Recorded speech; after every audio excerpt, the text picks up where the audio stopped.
I was motionless. People were trying to text, people were trying to call. They were worried about me, but my heart was so broken that I just didn't want to do anything. I didn't want to speak to anyone, and I didn't get out of bed for 3 days. I remember looking out the window and thinking, will I ever want to get up again? Hello and welcome to the Self-Belief Chief podcast. You're here with David Holman. Make sure to subscribe to the podcast if you haven't done so already.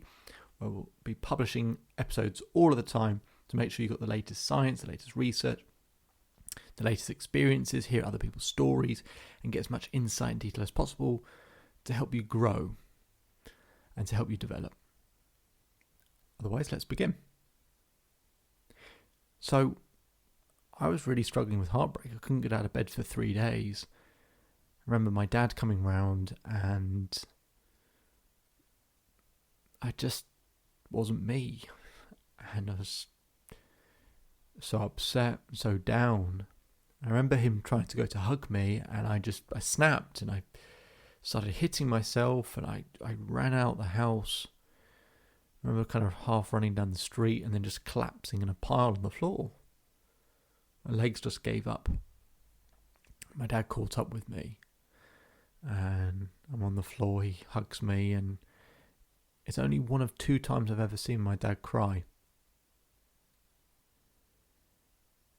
And it's not a nice moment to look back at, but at the same time, you listening to this, you might have your own stories of not being able to get out of bed or just not really thinking there's a compelling future to look forward to. And one of the things we need when we're struggling with things is we're trying to make sense of stuff, and sometimes it's just like it doesn't make any sense. What we need is an empowering meaning. Now, I want to be super clear. I don't mean you have to be happy with what has happened. If you're going through heartbreak, you don't have to be happy that the relationship's over. You don't have to be happy. But what's important to dealing with heartbreak in a relationship context is you have to find that empowering meaning, a reason why maybe this will serve you in the future. Even if you can't feel it now, why might this serve you later? What can you learn from this? How can you grow from this? How can you develop? And I've been through heartbreak a couple of times in the past, and that's when life-changing successes actually happened straight off the back of it, because it gives you a new perspective, a new insight. And I knew it meant something, but I was in so much pain, but I knew I had to make sense of it. Not make sense of it in terms of a logical, rational way, but make sense of it in terms of, let's find a reason of how this might serve me. Let's create one. Let's make one up. And I want to talk about the keys that helped me get through heartbreak to do those things. But one of the times of heartbreak actually helped me develop my whole Love Life Confidence program that I now have to help people overcome heartbreak. So that was the point of that heartbreak, is I had to learn how to coach other people and help them with exactly the same thing. And I want to take you through the keys that I take all of my clients through right now, so that you have an understanding of the steps that might guide you to where you ultimately want to be. Okay? I think there are 4 keys. The first key is called the Heartbreak Breakthrough. The Heartbreak Breakthrough. When I was struggling, the first thing I didn't really understand or learn or think that I actually need to do was to actually break through the heartbreak. How do you manage it? How do you deal with it? How do you overcome it? How do you process it? Even though it's uncomfortable and painful, how do you actually process and deal with it? So I show people how to manage and master their emotions, not by not having them, because I can't stop you having a negative thought or emotion. But it's about not dwelling. And can we improve that aspect? Now, grief is a part of life. If I could wipe away grief in 5 minutes for a conversation, I'd earn millions every month, right? So I obviously can't do that. But I've seemingly been able to reduce the amount of time and the intensity of the pain so that we can then function, operate, and find that empowering meaning. So the first key is called the Heartbreak Breakthrough. The second key is called the Self-Love Secret. Because I just know one thing when it comes to, one really important thing when it comes to dealing with heartbreak is how you feel about yourself completely changes. Your identity falls apart. It's like an identity crisis, really, because your relationship in many ways makes up who you are as a person. So we've got to get that self-love aspect out. So I call it the self-love secret. It's actually what are the hidden aspects that people don't really realize or know, to developing self-love, which maybe they've never had their entire life, and actually loving themselves enough before they can love someone else. The third key is called perfect partner attraction, right? Not how do you attract or chat people up or anyone. It's people I work with want to sort of go, David, how do I meet the right sort of person for me?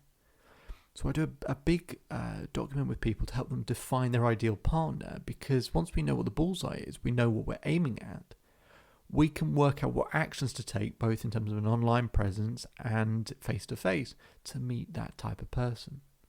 So we've got the heartbreak breakthrough, the self-love secret, perfect partner attraction. And the fourth key is get a coach, right? Get someone. It doesn't have to be me, but I just know from my perspective, just having that opportunity to talk to someone they're not in the frame so they can see the picture a bit better. And actually that you can have those non-judgmental conversations where you can be open and expressive. And I think that's really important, because to get those insights rather than feeling like we already know all the answers, which we obviously don't, to get those insights can really make a big difference to the next decade of our life. Because if the next decade was like the last decade, how would you feel? Probably that's not something you want. You probably want it to be better. But if we're just going to repeat everything we've done in the past, then how's it going to be better? So that's why I say about getting a coach. Again, there are loads of great people to work with out there.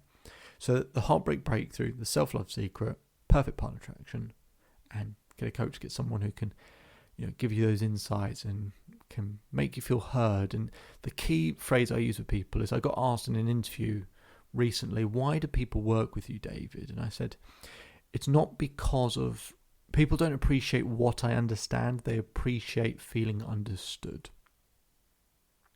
Right? It's not about everything I know or can do this or that. Ultimately with this podcast is I want to try and make you feel understood, which is why I tell a lot of these, share a lot of these experiences through stories or conversations I have with clients, because then you can place yourself in them. You can see it, you can feel it, you can hear it.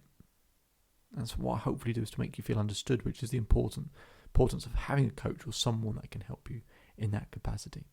So they're the 4 keys. In the description, we'll put some links to the website so that you can see a full-length video on this stuff in more detail, so you can see all the details. So there's a free video. Go to selfbeliefchief.com and go to the relationship section. You'll be able to find a video on that. My name is David Holman. If you change today will change your life. So enjoy the rest of your day, enjoy the rest of your life, and I'll speak to you again very soon.